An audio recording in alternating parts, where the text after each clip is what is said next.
بسم اللہ الرحمن الرحیم۔ السلام علیکم۔ ماہ رمضان میں جان بوجھ کر افطار کرنے کا کفارہ اس شخص سے مخصوص ہے جس نے باطل کیا ہو۔ ماہ رمضان کے روزے کو جان بوجھ کر ترک کرنے کے کفارے میں انسان ایک غلام آزاد کرے یا اس دستور کے مطابق جو آئندہ مسائل میں بیان کیا جائے گا 2 مہینہ روزہ رکھے یا 60 فقیروں کو سیر کرے یا ان میں سے ہر ایک کو ایک مد جو تقریباً 750 گرام ہے تام یعنی گیہوں یا جو یا روٹی یا اس طرح کی چیز دے۔ چنانچہ اس کے لیے ممکن نہ ہو تو جتنی مقدار فقراء کو ممکن ہو ایک مد تام دے، اور اگر وہ بھی ممکن نہ ہو تو استغفار کرے اور احتیاط۔ واجب یہ ہے کہ ان 2 صورت یعنی صدقہ اور استغفار میں جب اس کے لیے قدرت حاصل ہو کفارہ دے یا اسے کامل کرے۔ جو شخص ماہ رمضان کے کفارے کا روزہ رکھنا چاہتا ہے لازم ہے کہ 1 مہینہ 1 دن 1 مہینہ کامل اور دوسرے مہینے سے 1 دن ملا کر پے در پے روزہ رکھے، اور اگر بقیہ روزے کو کسی عرضی عذر کی وجہ سے پے در پے انجام نہ دے تو حج نہیں ہے، لیکن اگر عرف کی نظر میں عذر نہ رکھتا ہو تو احتیاط۔ واجب یہ ہے کہ دونوں مہینے پے در پے روزہ رکھے۔ جو شخص 2 مہینے ماہ رمضان کے کفارے کے روزے رکھنا چاہتا ہے لازم ہے کہ ایسے وقت شروع نہ کرے کہ 1 مہینہ اور 1 دن کے دوران عید قربا کہ اس دن روزہ حرام ہے، یا جیسے ماہ رمضان کہ اس کا روزہ واجب ہے واقع ہے۔ جس شخص پر پے در پے روزہ رکھنا لازم ہے اگر اس کے دوران بغیر کسی عذر کے 1 دن روزہ نہ رکھے تو لازم ہے کہ روزوں کو پھر سے شروع کرے۔ اگر ان روزوں کے درمیان جنہیں پے در پے رکھنا لازم ہے کوئی عذر جیسے بیماری، حیض یا نفاس یا ایسا سفر پیش ہے جو کرنے پر مجبور ہو تو عذر کے برطرف ہونے کے بعد روزوں کو دوبارہ شروع کرنا لازم نہیں ہے، بلکہ عذر برطرف ہونے کے بغیر فاصلہ کے بقیہ روزے بجا لے۔ لیکن اگر انسان اپنے اختیار سے خود کے لیے عذر فراہم کرے، مثلاً وہ عورت جس نے جان بوجھ کر دوا کے ذریعے خود کو حائض کیا ہے لازم ہے کہ دوبارہ روزوں کو پھر سے شروع کرے۔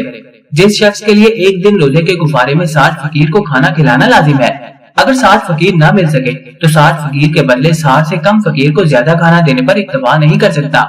کہ مجموعی طور پر 60 ہو جائے۔ مثلاً جائز نہیں ہے کہ 30 افراد میں سے ہر ایک کو 2 مد طعام دے اور اس پر اکتفا کرے، لیکن فقیر کے اہل و عیال میں سے ہر ایک کے لیے اگرچہ نابالغ ہوں 1 مد اس فقیر کو دے سکتا ہے، اور فقیر بھی اپنے اہل و عیال کی وکالت یا ولایت میں اگر نابالغ ہوں لے سکتا ہے۔ اور اگر 60 فقیروں کو تلاش نہیں کر سکتا، مثلاً اگر صرف 30 افراد ہوں تو ان میں سے ہر ایک کو 2 مد طعام دے سکتا ہے، اور احتیاط واجب کی بنا پر جب بھی آئندہ مزید 30 فقیر مل جائے انہیں 1 مد طعام دے۔ اگر انسان اپنا روزہ حرام چیز یا حرام عمل سے باطل کرے، خواہ خود وہ چیز یا عمل اصل میں حرام ہو جیسے شراب، زنا، استمنا، یا کسی وجہ سے حرام ہو گیا ہو جیسے اس حلال غذا کا کھانا جو انسان کے لیے مکمل طور پر مضر ہو، یا عورت سے حیض میں ہم بستری کرنا، تو یہ کفارہ، لیکن احتیاط مستحب ہے کہ کفارہ جمع دے یعنی ایک غلام آزاد کرے، 2 مہینہ روزہ رکھے اور 60 فقیر کو سیر کرے، یا ان میں سے ہر ایک کو 1 مد طعام گیہوں، جو، روٹی یا اس جیسی چیز دے۔ چنانچہ اگر تینوں کفارہ اس کے لیے ممکن نہ ہو تو جو ممکن ہو اسے انجام دے۔ اگر روزے دار خداوند متعال اور پیغمبر اکرم صلی اللہ علیہ وسلم کی طرف جان بوجھ کر جھوٹی نسبت دے تو کفارہ نہیں ہے، لیکن احتیاط مستحب ہے کہ کفارہ دے۔ اگر روزے دار ماہ رمضان کے ایک ہی دن میں وہ مفترات جو کفارے کا سبب ہے 1 دفعہ سے زیادہ انجام دے، خواہ ان میں سے کسی ایک کی چند دفعہ تکرار کرے،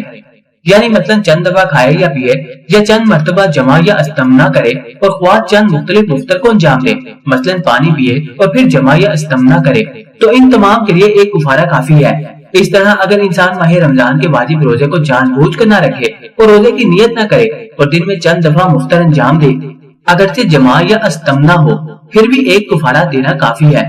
اگر روزے دار ماہ رمضان میں اپنی بیوی کے ساتھ جو روزے سے ہے ہم بستری کرے، چنانچہ اگر عورت کو مجبور کیا ہو تو لازم ہے کہ اپنے روزے کا کفارہ اور احتیاط واجب کی بنا پر ایک دوسرا کفارہ عورت کو مجبور کرنے کے لیے دے، اور اگر عورت ہم بستری سے راضی تھی تو ہر ایک پر ایک کفارہ واجب ہوگا۔ اگر عورت اپنے روزے دار شوہر کو جمع پر مجبور کرے تو مرد کو مجبور کرنے کے لیے اس کا کفارہ دینا لازم نہیں ہے، اور اس صورت مجبور کرنے کی حالت میں شوہر پر بھی کفارہ واجب نہیں ہے۔ اللہ ہم سب کا حامی و ناصر ہو، آمین۔